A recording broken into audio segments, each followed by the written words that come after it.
Todo cidadão brasileiro tem o direito à saúde. E todos os governantes brasileiros têm a obrigação de proporcionar aos cidadãos esse direito.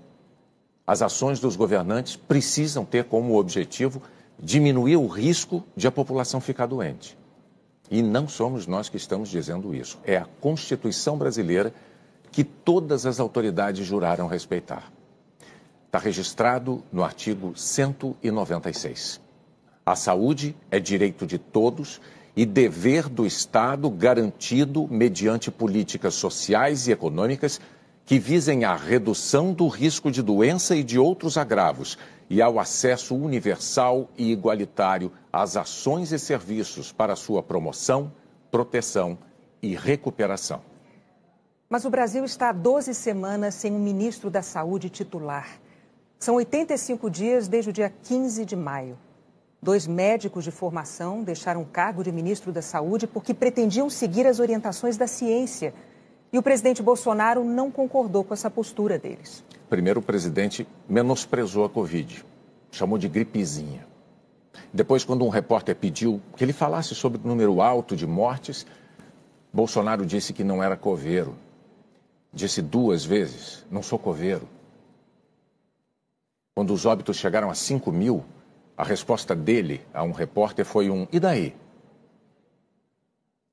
Agora o presidente repete que a pandemia é uma chuva e que todos vão se molhar. Ou que a morte é o destino de todos nós e que temos de enfrentar a doença, como se fosse uma questão de coragem, como se nada pudesse ter sido feito.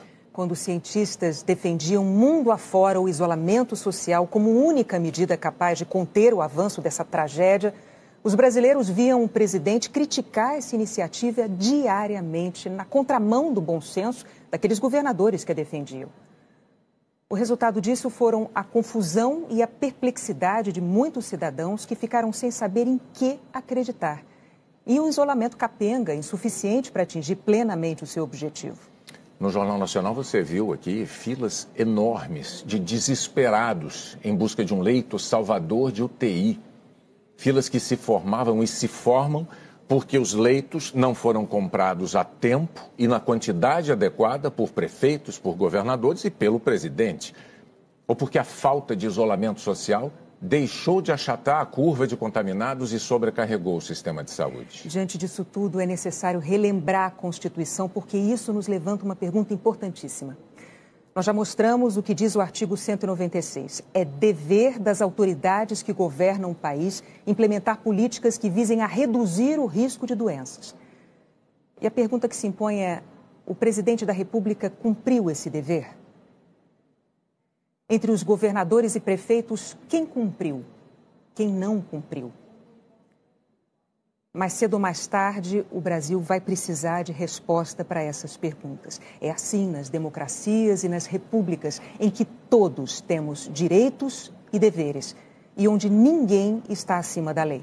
Essa resposta vai ter que ser dada principalmente em respeito às famílias de mais de 100 mil brasileiros mortos, porque eles não podem ser vistos só como números. O Jornal Nacional não vai se cansar de repetir. Essas vidas perdidas eram de brasileiros como todos nós. Não eram pessoas que estavam fadadas a morrer por qualquer outro motivo. Elas morreram de Covid. Deixaram uma família em dor, amigos, colegas de trabalho, conhecidos. Nós não podemos nos anestesiar. 100 mil pessoas. Nós reconhecemos a dor de todos os que perderam alguém querido nessa pandemia. Nós respeitamos essa dor e manifestamos a nossa solidariedade irrestrita com cada um.